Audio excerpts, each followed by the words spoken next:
জানব জন্মের পরে পিতা এবং মাতার উভয়ের 12টি দায়িত্ব। কয়টা? সবাই কথা বলেন না, কয়টি?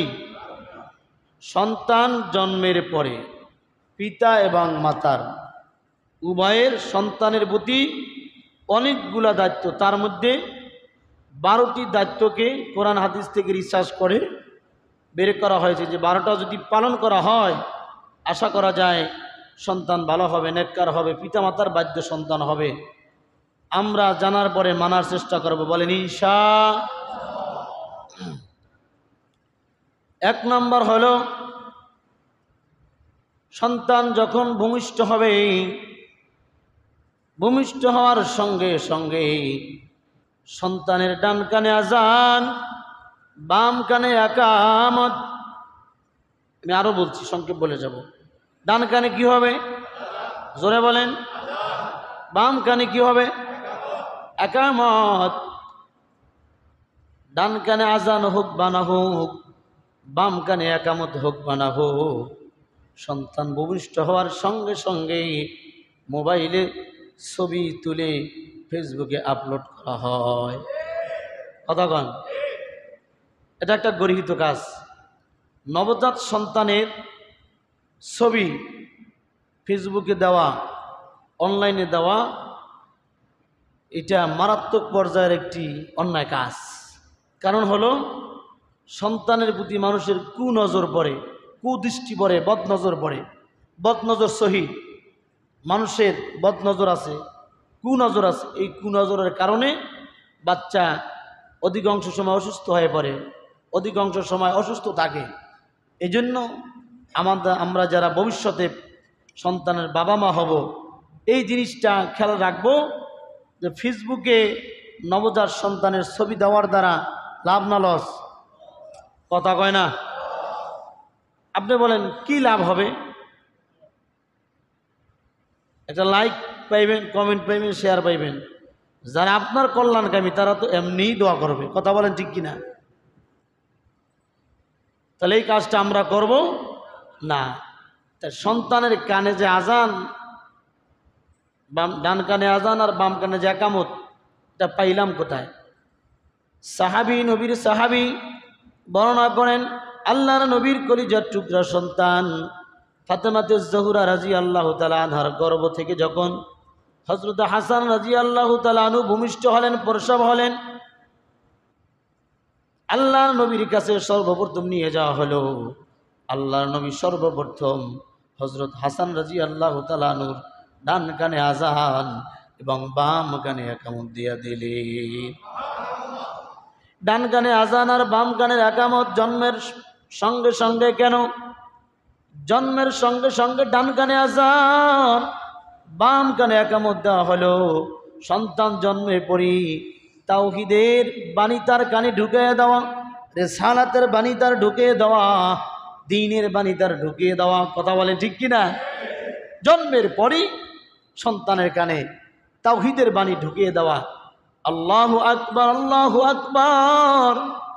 ও সন্তান ভূমিষ্ঠ হয়েছ, এই দুনিয়ার জগতে কেউ বড় না, একজন বড়, তিনি কে? দুহাত তুলে বলেন কে? এই প্রথমেই কানের মধ্যে ঢুকে দিস, আল্লাহু আকবার, আল্লাহু আকবার। সন্তান ভূমিষ্ঠ হইয়া দুনিয়ার কোনো আওয়াজ শুনে নাই, একমাত্র আওয়াজ শুনছে দুনিয়াতে কেউ বড় না, একমাত্র কে বড়? এই আজান দ্বারা আরো একটা উদ্দেশ্য, কুল্লু নাফসিন যায়িকাতুল মাউত। জীবন মানি মরণ। কথা কন। জীব হিসাবে দুনিয়ায় জন্ম নিয়েছে তো মৃত্যু অবধারিত। তাই জন্মের সঙ্গে সঙ্গে যে আজান আর একামত, এর দ্বারা আরো একটা সতর্কবাণী। মাইকে যখন মুয়াজ্জিন আজান দেয়, আজান দিয়া বুঝায় নামাজের আর বেশি বাকি। যখন একামত হয় তখন বোঝা যায় ইমাম সাহেব এখনই নামাজে দাঁড়াবে। কথা কয় না? একামত যখন হলো তখন এটাই বুঝাইল যে এখনই নামাজে। সন্তান জন্ম হইলা ডান কানে আজান, বাম কানে একামত, তার মানে তোমার জন্য একটা নামাজ অপেক্ষা করতেছে, সেটা বেশি দূরে না, এখনই হলে হতে পারে। সেটা কি? কথা হয় না? জানাজা। ওই যে জন্মের সময় আজানের একামত, নামাজ তো পড়া হয় না, নামাজ ওই জন্মের সময় আজানের একামতের নামাজ হলো জানাজা। কি নামাজ? তাহলে সন্তান কি জন্মের সঙ্গে সঙ্গে জানাই দেওয়া হলো, ও সন্তান আজানো হয়ে গেছে, একামত হয়ে গেছে, যে কোনো মুহূর্তে তোমার উপর জানাজার নামাজ পড়া হতে পারে। কথা কন? একামত হয়ে গেছে, বেশি সময় বাকি নাই রে গোলাম। কিন্তু দুঃখ, জন্মের আজানে তো নামাজ পড়ি না। প্রতিদিন দৈনিক মুয়াজ্জিন কয়বার আজান দেয়? মুসলমানের কপাল এমন পড়াই পড়লো, হাতে ধইরা পায়ে ধইরা নামাজের মধ্যে আনা যায় না। সব বোঝে, নেতাগিরি বোঝে, রাজনীতি বোঝে, দল বোঝে, বিরোধী দল বোঝে, ক্যারে মারণ লাগবে, ক্যারে কোপান লাগবে, ক্যারে কাটন লাগবে, কেমনে আমি নেতা হতে পারবো। কথা বল, কপাল পড়া। আল্লাহ আমার মুসলমান ভাইদেরকে বোঝার তৌফিক দান করেন। দুনিয়ায় যত যা কিছুই দেখেন, এগুলা কিন্তু মুহূর্তের মধ্যেই শেষ হয়ে যায়, এক চোখের পলকে শেষ হয়ে যায়। আল্লাহ তো বারংবার দেখায়, কিন্তু আমরা তো বুঝি না। 16-17 বছরের ক্ষমতা 1 ঘন্টাও টেকতে পারে নাই। কথা বলেন, তাহলে কি বুঝলেন? 16-17 বছর কি না টাইট করলেন যে 1 ঘন্টাও টেকতে পারলেন না? টেকতে তো পারেই নাই। দুনিয়াতে এমন করুণ পরিণতি হচ্ছে, আদালতে নেওয়া, পুলিশের ব্যারিকেডের মধ্যে আদালতে নেয়, সেখানেও লাথি আর ঘুষি আছে না নাই? বোনাস। এর দ্বারা ভবিষ্যৎ প্রজন্মের শিক্ষা, যে লিডার হও, নেতা হও, সাবধান, অন্যায় জুলুম নির্যাতন করবা না, তাহলে দুনিয়াতেই তো রেহাই পাবা না, পরকাল তো বাতি দিলাম। কথা বলেন ঠিক কিনা? তাহলে সন্তান জন্মের পরে পিতামাতার কয়টা কর্তব্য? 1 নম্বর কি? মেয়া ক্লাস করাই দিয়েছি, বুঝেন না তো, দৈর্য দূরে শরবত গুলাই খাওয়াই দিয়েছি, কই জানেন না? 1 নম্বর দায়িত্ব কি? হ্যাঁ, কি কইতেছি কিছু বুঝতেছি না। হ্যাঁ, আর জন্মের পরে কে সব দিয়ে মরে গেছে গা, কা করে কি কইতেছি? আয় হায়, আপনারা কি চিন্তা আছেন? কারা কারা মুর্দা দেখি তো, দেখছেন? আমি কিছু কারা কারা মুর্দা সবার তুলছে, কি বুঝলেন না? বুঝলেন না? বুঝেন নাকি? বুঝেন বাঁশ কেমনে আজকেলা ঢুকান যাবে এটা বুঝেন। মাইকটা কইতে যে কারা কারা মুর্দা আতস, কি বুঝেন? তো বয়ান তো এমনি বুঝবেন না। জিন্দা মনে হয় খারাই গেছেন আমি মুর্দা, তাহলে বয়ান বুঝবেন কি? আপনারা জিন্দা? কারা কারা জিন্দা? আল্লাহু আকবার। আল্লাহ কান মানে কি কইতেছি, আল্লাহ কান দিয়ে চুলকায়। হ্যাঁ, 1 নম্বর কি? ডান কানে আজান, বাম কানে ইকামত। এটা হলো সন্তান জন্মের 1 নম্বর দায়িত্ব, 1 নম্বর কর্তব্য। 2 নম্বর হলো তাহনিক করা। কি করা? তাহনিক করা। এটা তো অনেকে জীবনে প্রথম শুনছে, মনে করছে কোনো সাহাবীর নাম মনে হয় হইতেছে। 2 নম্বর কি? তাহনিক করা। তাহনিক বলা হয় আজান একামত হয়ে যাওয়ার পরে সর্বপ্রথম সন্তানের মুখে কোনো আল্লাহওয়ালা বুজুর্গ, ওলি কামিল, তার মুখে একটু খেজুর চিবাইয়া প্রথম সন্তানের মুখে একটু থুতু দেবে, তারপরে সামান্য একটু খেজুর যেইটা আল্লাহওয়ালা বুজুর্গ চাবাইছে ওইটা তার মুখে দিয়ে দেবে। এটা হলো তাহানিক। কিন্তু নাই সিজার যখন হয় তাহানিকের কোনো সুযোগ নাই। ঘণ্টাখানিক পরে আইসাই ওই যে নার্সেরা কি একটা চিনি পানি ডুব দিয়ে খাওয়ায়, বকশিস দেন। কথা কন? এই যে বুজুর্গের সোহবাত, একজন আল্লাহওয়ালার যে তাহানিক করার যে সোহবাত, সন্তান যে ভিতরে একজন আল্লাহওয়ালার সোহবাত পাইল, এটা থেকে সিজারের কারণে বঞ্চিত হয়। যেহেতু এখন একটা আধুনিক সিস্টেম হয়ে গেছে, যাদের বাচ্চা সিজার হবে আপনারা সতর্ক রাখবেন, নাচ মাছ তোমার ওই মিষ্টির পানি চিনির পানি খাওয়াইয়া বকশিস দেওয়ার সুযোগ নাই। কথা বলেন ঠিক কিনা? এগুলা দেবেন না। তাহলে 2 নাম্বার কি? কথা কয় না। 2 নাম্বার হলো তাহনিক করা। হযরত আবু বকর রাদিয়াল্লাহু তাআলা আনহু তার মেয়ে আসমা রাদিয়াল্লাহু তাআলা আনহার যখন একটা সন্তান হলো, সাহাবায়ে কেরাম বর্ণনা করে রাসূলের কাছে যখন নিয়ে যাওয়া হলো, নিয়ে যাওয়ার পর রাসূল আকরাম সাল্লাল্লাহু আলাইহি ওয়াসাল্লাম তার পবিত্র জবান মোবারক দিয়া খেজুর চিবাইয়া প্রথম সন্তানের মুখে থুতু দিলেন, তারপরে খেজুর একটু দিয়া দিলেন, সন্তান খাইল। তার মানে নবজাত বাচ্চা খেজুর একটা খাইতে পারবে, সামান্য একটু। এটা হলো তাহানিক। এইটা আমাদের সমাজে হয় না বললেই চলে। কথা বলেন ঠিক কিনা? তাহলে এতদিন যারা জানতেন না এখন জানছেন, মানা দরকার আছে না নাই? যদি মানেন কি হবে? সন্তান আদবওয়ালা হবে, আখলাকওয়ালা হবে, আপনার বাধ্য সন্তান হবে। তাহলে 2 নাম্বার হলো তাহানিক করা। 3 নাম্বার হলো মাথা মুন্ডানো। কি করা? মাথা মুন্ডাবেন। 7ম দিনে মাথা মুন্ডাইয়া দেওয়া, চুল কামাইয়া দেওয়া। কামাই দেওয়ার পরে যেই পরিমাণ চুল হবে আপনার সামর্থ্য অনুযায়ী ওজন দিয়া ওই পরিমাণ রূপা অথবা স্বর্ণ সদকা করে দেওয়া।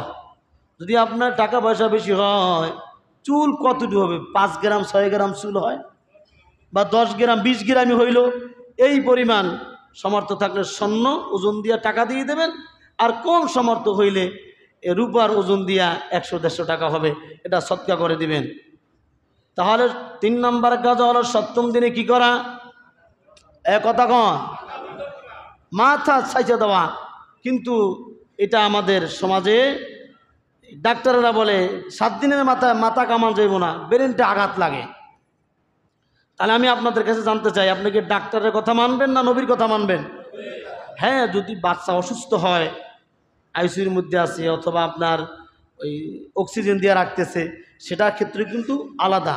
সুস্থ সবল একটা বাচ্চার জন্য যেখানে সমস্যা সেখানে কিন্তু সমাধান আছে। কিন্তু কয় ব্রেনটা আঘাত লাগবো, কাইতে দেব, এইটা ওইটা। এরপরে আবার যদি মাথা কামায়ও, সেখানেও নানান কুসংস্কার আছে। কলা পাতা আনে, হলুদ আনে, মরিচ আনে, আরও কত কিছু আনে, আছে না নাই? এগুলো সব হিন্দু আনা কৃষ্টি কালচার। এরপরে বাচ্চা যেদিন প্রথম গোসল করাইব, সেদিনকে তো মানে তুফান বয় হালায়। কথা কোন আছে না নাই? এ করতে পাইছে মুসলমান হিন্দু আনা সংস্কৃতি আমার বুঝে আসে না। শুধু মাথা কামাইয়া চুল ওজন দিয়া মাটির মধ্যে পুঁতে রাখবেন। কোনো কলা পাতা, হলুদ, মরিচ, ঘাস পাতা, কি নানান কিছু আছে না? আছে, গ্রামে আছে কুসংস্কার। এগুলা কোনো মুসলমানের কি কালচারের সাথে কোনো মিল নাই। এগুলো সব হিন্দু আনা সংস্কৃতি। মুসলমান কোনো হিন্দুদের কৃষ্টি কালচার গ্রহণ করতে পারে না। মুসলমান একজনের আদর্শ গ্রহণ করবে, তিনি হলেন মুহাম্মাদুর রাসূলুল্লাহ। কথা বলেন। তাহলে 3 নাম্বার কাজ হলো 7ম দিনে সন্তানের মাথা কামিয়ে দেওয়া, চুল মুন্ডাইয়া দেওয়া। 4র্থ নাম্বার পিতামাতার দায়িত্ব হলো বাচ্চার জন্য সুন্দর একটা নাম চয়েস করা। কি করা? সুন্দর, মাধুর্যপূর্ণ, অর্থবোধক একটি নাম নির্বাচন করবেন। নামটা কিন্তু অত্যন্ত একটা জরুরি। নামটার প্রভাব মানুষের উপরে পড়ে। নাম যদি ভালো হয়, অনেক সময় ভালো নামের খাতিলে ভালো নামের প্রভাব সন্তানের উপর পড়ে, আবার খারাপ নামের প্রভাবও মানুষের উপরে। ছেলেদের ক্ষেত্রে যখন নাম রাখবেন, আল্লাহর গুণবাচক শব্দের দিকে লক্ষ্য করে নাম রাখতে হবে। নাম আব্দুল্লাহ, আব্দুর রহমান, আব্দুল মালেক, আব্দুল খালেক, আব্দুল করিম, আব্দুল সত্তার, এগুলো রাখবেন। আব্দুল মালেক এগুলো বুড়া বুড়া নাম, যেরকম নাউজুবিল্লাহ। আব্দুল মালেক আল্লাহর একটা গুণবাচক নাম। মালিক, বান্দা হওয়ার কারণে আব্দুল মালেক, মালিকের বান্দা। বুড়া বুড়া নাম। খালেকগুলা, খালিককে আছে আমার বাসায়, আমার আশেপাশে খালিককে মালিককে আছে। এই যে যাদের নাম আব্দুল মালেক, আব্দুল খালেক, শুধু মালেক বলা যাবে না, গুনাহ হবে। শুধু খালেক বলা যাবে না, গুনাহ হবে। নাম ব্যঙ্গ করা যাবে না। খালিক কিয়া, মালিক কিয়া বলে না? জোরে বলেন নাউজুবিল্লাহ। একটা সুন্দর নামকে আপনি ব্যঙ্গ করতেছেন। আপনি কার নাম কি ব্যঙ্গ করতেছেন? তাহলে নামের তাসির আছে। আল্লাহর নবী মুহাম্মদুর রাসূলুল্লাহ পড়েন সাল্লাল্লাহু। আলাইহিস সালাম নবীজি বলেন, কিয়ামতের দিন বহু মানুষ শুধু নামের বরকতে নাজাত পেয়ে যাবে। আল্লাহ ডাক দেবেন, আবু বকর, ওমর, ওসমান, আলী, কোথায় তোমরা? আবু বকর বলে, যখন ডাক দিবি পৃথিবীতে আবু বকর নামে যত মানুষ আছে সবাই হাজির হবে। আল্লাহ বলবেন, আমি তো তোমাদের সবাইকে ডাকি নাই, আমি আমার নবীজির খলিফা, পৃথিবীর একজন শ্রেষ্ঠতম অন্যতম মানুষ আবু বকরকে ডাকছি। বলে, রাসূল আল্লাহ, আপনি তো নবীজির সাহাবী সম্বোধন করেন নাই, আপনি বলছেন আবু বকর, মনে করছি আমাকে ডাকছেন, আমাকে ডাকছেন, আমাকে ডাকছেন। সুবহানাল্লাহ বলেন। আল্লাহ বলবেন, আবু বকর এমন একটা পাওয়ারফুল নাম, জান্নাতি ব্যক্তির নাম, যদি আবু বকরের সাথে তোমরাও সিরিয়াল ধরছো, যাও যাও, তোমাদেরকে আমি আল্লাহ মাফ করে দিলাম। এজন্য সুন্দর নাম রাখবেন, বলেন ইনশাআল্লাহ। আবার নামের কারণেও জাহান্নামে যাবে।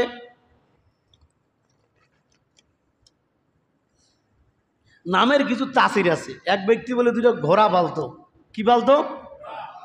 তো এক ঘোড়ার নাম রাখছে আবু বকর, আর এক ঘোড়ার নাম রাখছে ওমর। কথা কি বুঝেন? আবু বকর তো সবসময় নরম তবিয়তের মানুষ, নরম দিলওয়ালা মানুষ, আর ওমর অন্যায় দেখলি মাথাটা নষ্ট। কথা কন, জালালি মেজাজের, অন্যায় যেখানে প্রতিবাদ সেখানে। তো রাখাল যাইয়া ঘোড়ারে খাবার দিতে লইছে, ঘোড়া এক লাথি দিয়ে বেউস করে লাইছে। হুশ আসার পরে আল্লাহ রাসূলের কাছে গেছে বা কোনো অলির কাছে গেছে, যে বলছে, আমি তো ঘোড়া পালি দুইটা, আমারে এই কালো যেই ঘোড়াটা, সেই ঘোড়াটায় লাথি মেরেছে। বলে, কালো ঘোড়ার নাম কি? বলে, আবু বকর। আর লাল ঘোড়ার নাম কি? কয় ওমর। কয়, ভালো করে বলো। কালো ঘোড়ার নাম যদি আবু বকর হয়, তাহলে আবু বকর এই কাজ করতে পারে না, করছে ওমর। পরে তদন্ত করে যে না, উনি ভুলে বলছে কালা ঘোড়ার নাম, আসলে লাথি দিতে লাল ঘোড়াই, কেন লাল ঘোড়া হলো ওমর, ওর মেজাজ গরম। কথা কন, এলিগে নামের তাসির আছে। আল্লাহ বোঝার তৌফিক দান করেন। তাহলে বাচ্চাদের নাম রাখার ক্ষেত্রে আরে একজন বাচ্চার নাম 14টা।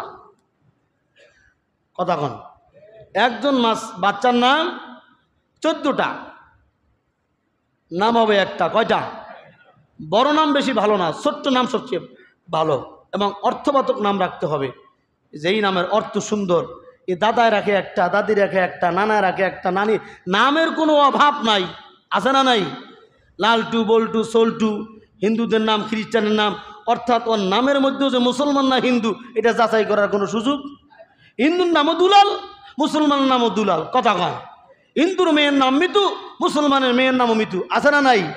হিন্দুর মায়ের নাম রীতা, মুসলমানের মায়ের নামও রীতা। কথা কন, কই পেয়েছেন এগুলা? আমার অনেক সময় বাচ্চা হইলে নাম রাখতে নেয়, এমনকি বরকতার নাম আমি রাখি না। দেখেন চাচিরা, খালারা, নানিরা কি পছন্দ করছে, ওইটা যদি সুন্দর হয় তাহলে ওইটাই রাখেন। আমি বরকতান একটা রেখে দিয়ে দেবো, আমি যাওয়ার পরে এই নানিটা রাখবেন, নানাটা রাখবেন, ওইটা হইব না, আমি যেটা রাখবো ওইটাই থাকতে হইব। তাহলে হুদু অনার্থক নাম রেখে লাভ কি? কথা কয় না? নাম সে রাখবো, এটা একটা দাম থাকতে হইব না? আপনি মুখস্থ এটা রেখে দিলেন, আমি রাখছি একটা, এটা চলবো না। তো ভাইরা, আমি যেটা বুঝাইতে চেয়েছি, তাহলে সন্তান জন্মের চতুর্থ দায়িত্ব হলো জন্মের পরে সুন্দর একটা নাম রাখতে হবে। নামটা হবে আল্লাহ, প্রাথমিক পর্যায়ে আল্লাহর গুণবাচক নাম, আব্দুল্লাহ, আব্দুর রহমান, আব্দুল খালেক, আব্দুল মালিক, অথবা বড় বড় ওলিদের নাম, সাহাবীদের নাম, তাবিদের নাম, আবু বকর, ওমর, আলী, ওসমান, এরপরে আরো সুন্দর সুন্দর নাম আছে না, আব্দুল সত্তার, আব্দুল কারিম, এই নামগুলো রাখবেন। আল্লাহ বোঝার তৌফিক দান করেন, জোরে কান আমিন।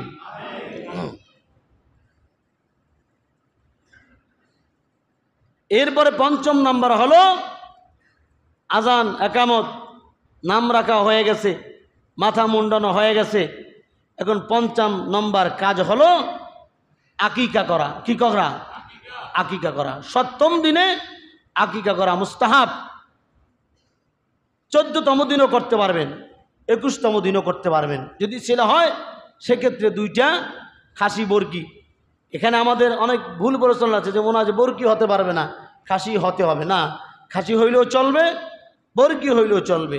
মেয়ের ক্ষেত্রে যে কোনো একটা, খাসি হোক অথবা বর্গী হোক, ছেলের ক্ষেত্রেও যদি আর্থিক অবস্থা দুর্বল হয় সেক্ষেত্রে একটা বর্গী অথবা ছাগল দিয়ে করলে আকিকা হয়ে যাবে। আর যদি কুরবানির নামের ক্ষেত্রে করে, যে গরুর সাথে শরীক হবে, সেক্ষেত্রে ছেলের ক্ষেত্রে 2 নাম, মেয়ের ক্ষেত্রে 1 নাম নিয়ে কুরবানির গরুর সাথেও কি করতে পারবে, অংশগ্রহণ করতে পারবে, আকিকা হয়ে যাবে। কিন্তু দুঃখ হলো আকিকার নামেও আমাদের সমাজে বিধর্মীদের কালচার ঢুকে গেছে। কথা বলেন ঠিক কিনা? সন্তানের আকিকা করবে তো গেট সাজাইছে, লাইটিং করছে, সারা রাত্র বক্স বাজাইছে, নর্তকীদের আইনা গান বাজনা করছে, ছেলের আকিকা করতেছে। নাউজুবিল্লাহ জোরে কন। সন্তানের দায়িত্ব পালন করতেছে, একবারে দায়িত্বওয়ালা বাবা। আকিকা করার সময় গান বাজনা ঢোল তবলা গেট সাজাইয়া আবার সাদাও কালেকশন করে, ওই যে খাওয়াই দাওয়াইয়া টেবিল লিয়ে বহে, জরিমানা করে। কথা কন ঠিক কিনা? আকিকা জরিমানা দিয়ে দাও। এগুলা সমাজে ক্যান্সার রূপে ধারণ করছে। আল্লাহ আমাদেরকে হেফাজত করেন। সন্তান ভালো চাইবেন, সন্তানের পক্ষ থেকে খেদমত চাইবেন, তো ইসলামের নিয়ম কানুন মাইনা সন্তানকে লালন পালন করতে হবে। জোরে বলেন ঠিক কিনা? আপনি ইসলামের নিয়ম কানুন মোটেও মানেন নাই, সন্তান থেকে আপনি বুড়া বয়সে খেদমত চান? নো। সন্তানকে ইসলামিক চিন্তাধারায়, ইসলামী মনোভাবে যদি বড় করতে পারেন, যখন আপনি বিদ্যা হয়ে যাবেন, আপনার কোনো কাজকর্ম করার শক্তি থাকবে না, তখন সন্তান থেকে খেদমত চাওয়া লাগবে না, অটোমেটিকলি সন্তান আপনার খেদমত করতে বাধ্য। কারণ নির্দেশটা কার? জোরে বলেন কার?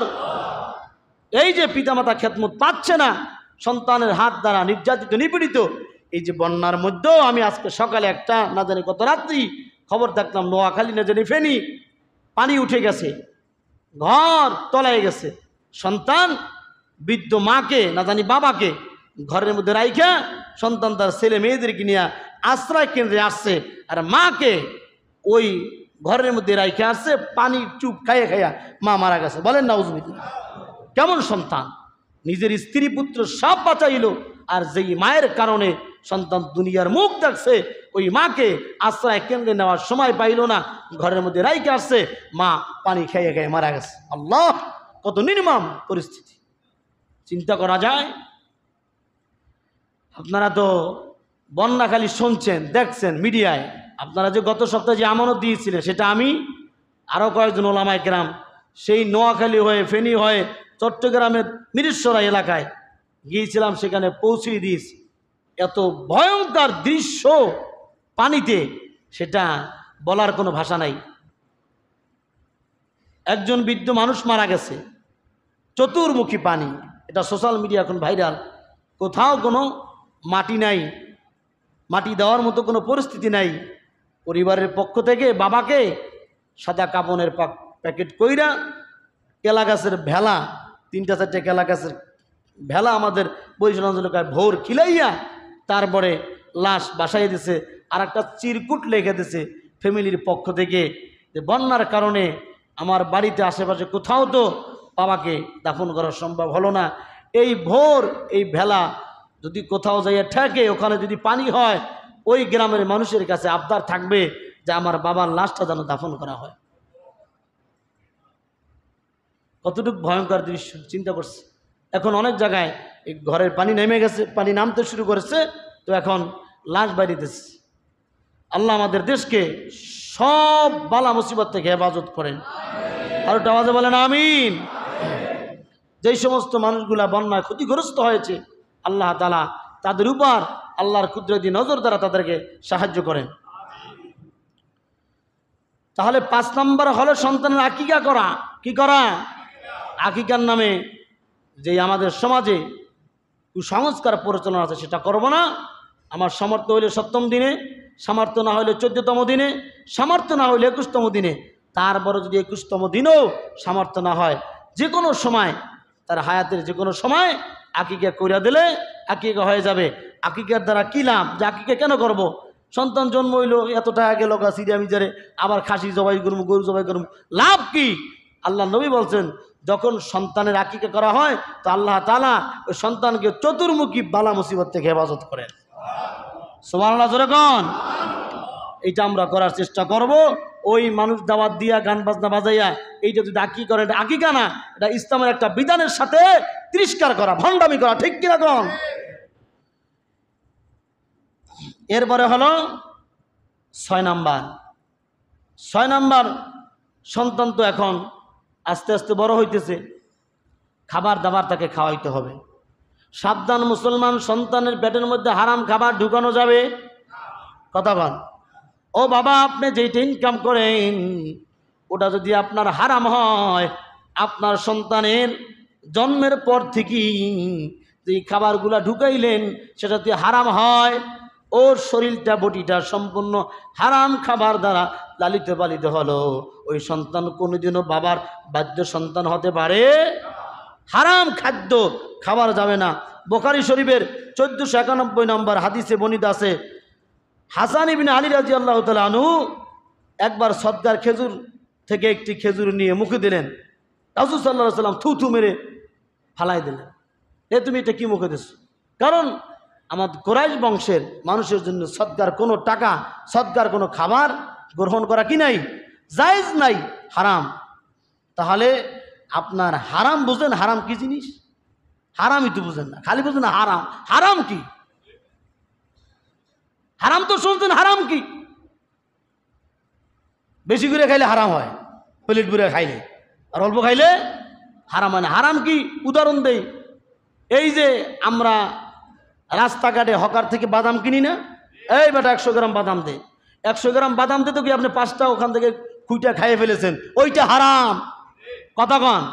এই বেটা 5 কেজি চাল দে, আপনার অভ্যাসে কুটুর কুটুর করে চাল ঢুকাইতেছেন, ওটা আপনার জন্য হারাম। কথা কয় না? তো এই 2টা চাল কেজি তো হারাম, ডান্ডার বাড়ি চলে লম্বা বানাই দেব, হারাম। তুমি 50 গ্রাম বাদাম করলে, 100 গ্রাম বাদাম করলে 5টা খাইলে কা, 5টার দাম দিছ। আবার বেশি কিছু পাক না আছে, কবেলা দাবি তুমি রাখিস গেল না স্যার, আপনি তো দাবি রাখতে পারি। পিছনে যাওয়ার বড় শালাবুতে সবচেয়ে বড় খারাপ। কথা কন। এই চরিত্র কই পেয়েছেন আপনি? 50 গ্রাম বাদাম কিনতে দিয়ে আপনি 10টা খাইয়ে দিয়েছেন ভসা ভস করে, 50 ওই 10টা আরো 50 গ্রাম হয়ে গেছে। হারাম যেই শরীরের মধ্যে ঢোকে, হারাম বস্তু দ্বারা যেই শরীর লালিত পালিত হয়, ওই শরীর কোনো সময় জান্নাতে প্রবেশ করতে পারে না। লা ইয়াদখুলুল জান্নাতা জাসাদুন গুযিয়া বিল হারাম, হারাম ভক্ষণকারীর শরীর কোনো সময় জান্নাতে প্রবেশ করে না। তার জন্য জান্নাত হারাম করেছেন কে? বাচ্চা হারাম খাইব কি? বাচ্চাকে খাওয়ায় পিতামাতা, পিতামাতার সম্পূর্ণ উপার্জন হারাম দ্বারা হয়, সুদের সাথে জড়িত, ঘুষের সাথে জড়িত, বিভিন্ন পন্থায় মাল উপার্জন করার সাথে জড়িত। আপনি সেগুলা খাওয়াইয়া ছোটবেলা থেকেই আপনার সন্তানকে বড় বানাইলেন, ওই সন্তান থেকে আবার বড় হইলে আপনি খেদমত আশা করেন, আপনার তো বোকা।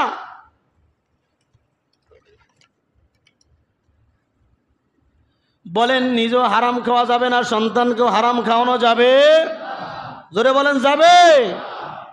হারাম রাস্তাঘাটে যে মাল পড়ে থাকে ওইটা টকাই নিলে হালাল? হালাল। অনেক যুবক ভাইরা, ছোট্ট ছোট্ট বাচ্চারা, এমনকি আমরা যারা প্রাপ্ত বয়স্ক, আমাদের মধ্যেও এই নীতি অনেক আছে। রাস্তা দিয়ে হাইটে যাইতেছো তো আম গাছে আম হয়েছে, ঢিল মাইরে আম পারছে, আছে না নাই? সম্পূর্ণ হারাম। ঢিল মাইরা তো আম পারা দূরের কথা, গাছের তলায় পড়ে থাকলো ওইটা ধরার আপনার অধিকার নাই। কথা বলেন ঠিক কিনা? হাইটে যাইতেছেন রাস্তার পাশে পেরা গাছ, মন চাইছে ফসকির আপনি পেরা পাইরা খাইবেন, হারাম। কে শিখাইছে? এই জন্য সন্তানের পিতামাতার দল, সন্তান যখন কথা বলতে শিখে, ভালো মন্দ শেখে, তখন সন্তানকে শিখাইবেন, বাবা রাস্তাঘাটে যদি স্বর্ণ পড়ে থাকে ধরবা না, রাস্তাঘাটের কোনো ফল গাছের ফল ধরবা না, টাকা পড়ে থাকলে ধরবা না। কথা বলেন ঠিক কিনা? এগুলো পিতামাতা শিখাইবে। শিখাইছেন কোনোদিন? কোনোদিন বলেন নাই যে বাবা স্কুলে যাবা সাবধান, তোমার নামে যে কোনোদিন কমপ্লেন না আস। রাস্তাঘাটে আম গাছ আছে, জাম গাছ আছে, পেয়ারা গাছ আছে, যদি পইরাও থাকে ধরবা না। বরঞ্চ সন্তান ওই ঢিল মেরে আম নিয়ে দেয়, বাবা করতে না আর কয়েকটা লইতে। কথা কন। 3টে আনছো, 5টা হলে তো ভর্তাটা মজা হইতো, মানেই খাইতে পারতাম। তা সন্তান চুরি করে নিয়ে দিছে, মা ওই আম কাটতে ভর্তা বানাই দিচ্ছে, লগে মায়ও খাইছে, আছে না নাই? মাও কুলাঙ্গার, সন্তানও কুলাঙ্গার। যখন আপনার সন্তান, আপনি জানেন ওরাকে আমি টাকাও দিই নাই, একটা প্যারা নিয়ে গেছে, একটা আম নিয়ে গেছে, জিজ্ঞাসা করেন বাবা করতে আনছো? যদি কয় টকাই আনছি, চুরি করে আনছি, পরে এমন শাস্তি দিতে হবে যে কোনোদিন আর অন্যের কাছে ফল না ধরে। কথা বলেন ঠিক কিনা? বলে এখন এই মুহূর্তে তুই যেখান থেকে ওই ফলটা নিয়ে আসছো ওখানে তুই যাবি, যতক্ষণ পর্যন্ত ওই ফল জায়গা মতো না রাখবি ততক্ষণ পর্যন্ত তোর ঘরে জায়গা নাই। এরকম যদি পিতামাতা সন্তানকে শাসন করে, খোদার কসম ওই সন্তান কোনোদিন পিতামাতার অবাধ্য হতে পারে না। কোনোদিন এই শাসন করেন নাই। খালি মেয়াও খাইবেন, বুড়া খালে এ ভোলায় খাওয়াই না কা, মাইয়ায় খাওয়াই নাই কা। আপনি যদি ছোটবেলায় খাওয়াইছেন হারাম, কথাগুলো তিক্ত লাগতেছে, এটাই বাস্তবতা। তাহলে নিজেও হারাম খাওয়া যাবে না, সন্তানকে হারাম খাওয়ানো যাবে। এটা কয় নাম্বার বলতেছি? 6 নাম্বার। সন্তান জন্মের পরে পিতা এবং মাতার উভয়ের মোট কয়টা দায়িত্ব? জোরে বলেন, সবাই বলেন। কয় নাম্বারটা চলতেছে? এই যে বললাম, এর থেকে কিছু শেখা যায়? শেখার মতো কিছু বলছি না আন্দাজে ঘকা করে গেলাম? এই এতক্ষণ যে বললাম, এটা কি শেখার মতো কিছু আপনারা শিখতে পারছেন? কারা কারা শিখতে পারছেন দেখি তো? যারা হবাই যারা হতো তারা তো কিছু নেই। এখন যে শেখার মতো কিছু বললাম, এমন কিছু শেখারটা বলছি যেইটা আমাদের প্রত্যেকের জন্য জরুরি। কারণ একজন পিতামাতার কাছে পৃথিবীর সর্বশ্রেষ্ঠ সম্পদ হলো তার সন্তান। কথা কয় না ঠিক কিনা? পিতামাতার কাছে সবচেয়ে মহামূল্যবান সম্পদ হলো সন্তান। এই জন্য সন্তানের জন্য সম্পদ না রাইখা সন্তানকে ডায়মন্ড বানায় যান, অর্থাৎ সম্পদ বানায় যান। দুনিয়া তো কামিয়াব, পরকালে কামিয়াব করবে কে? আল্লাহ। আমাদের প্রত্যেক সন্তানকে কোরআন হাদিসের মতো ইসলামের দৃষ্টি অনুযায়ী লালন পালন করার তৌফিক দান করেন। আরো জোরে বলেন আমিন। আর একটু জোরে বলেন আমিন। ভাইরা, তাহলে আর বাকি আছে কয়টা? বাকি আছে ভাই? 6টা। আবার আগামী সপ্তাহ পর্যন্ত হায়াত পাই, বেঁচে থাকি, আপনারা আসেন, বলা হবে অমা তৌফিকি